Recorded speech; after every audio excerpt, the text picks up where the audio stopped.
Morning everyone. I'm back home in Newport after a long drive back from Llandudno yesterday. I'm sorry, I'd hoped to try and get some more filming done on the conference floor itself and update you from there, but there just wasn't time in the end. The programme was so packed.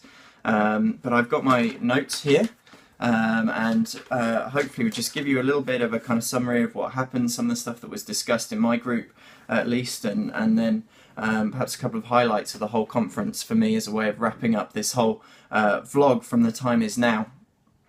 Christina Baxter started the morning yesterday, our conference theologian for the weekend, and she was absolutely fantastic, a huge highlight of the whole weekend.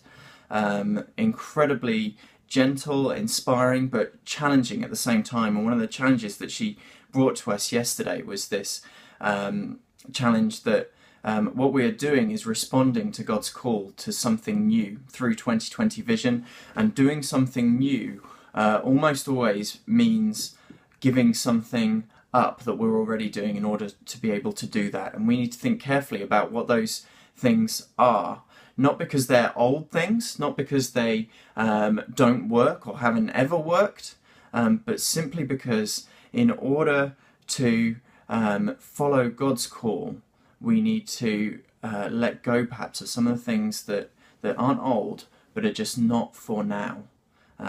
Really challenging, but I think really well received by the delegates that were there at the conference.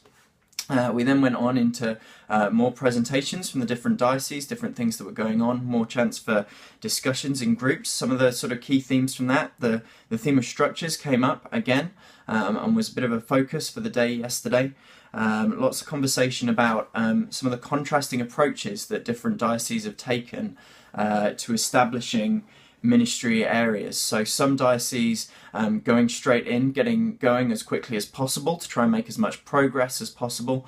Other dioceses sort of stepping back, much slower process, but one of trying to listen as much as possible to people in parishes and allow ministry areas to kind of emerge. One example of was given of a ministry area which is now formed, but where there were 25 different meetings and consultations with different groups to enable that to happen. It's quite interesting discussing those kind of different approaches, which is right. I think there's a bit of a tension there in our group as well. We were sort of talking a bit about the role of bishops and senior diocesan staff in the whole process. I think perhaps people saying they wanted to see leadership, wanted to see perhaps a bit more decisiveness from bishops and senior staff in moving things forward. But at the same time, I think that's difficult. I think bishops end up put in a difficult place. We want them to be decisive, we want them to show leadership, but we also want them to make the decisions that we think are the right decisions they should make. And if they make the wrong decisions, then we criticise them for being decisive and say, well, why didn't they listen more? Why didn't they listen to us and to what we were saying? So it's a difficult place to be in as a bishop. I can understand that. Another theme alongside these kind of structural conversations was again this theme of what it looks like for us to be more welcoming as a church, but at the same time lots of people just beginning to start that conversation of working out what it might look like, not just for us to invite people in, but for us as a church to go out into our communities as well.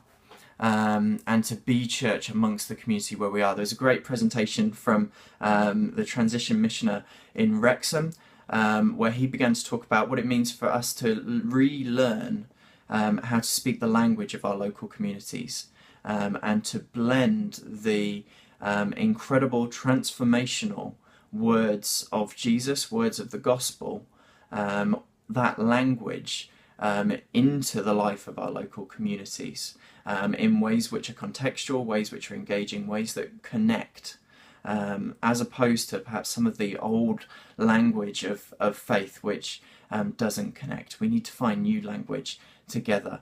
I think that touches on what has been the real highlight for me of the whole conference, I think, which has been those practitioners who have been given a space to be able to talk about what they're doing.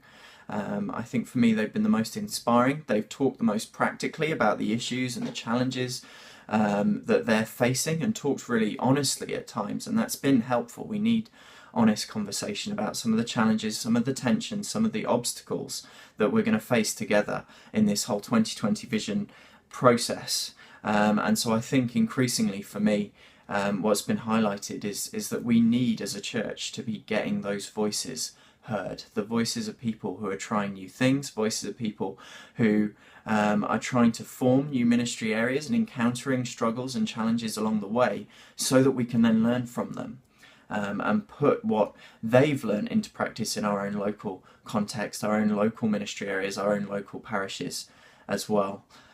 So I think all in all, a kind of mixed bag. There's been some really inspiring moments in the time is now, which has been great, but it's clear that there are some big challenges ahead that we need to tackle together.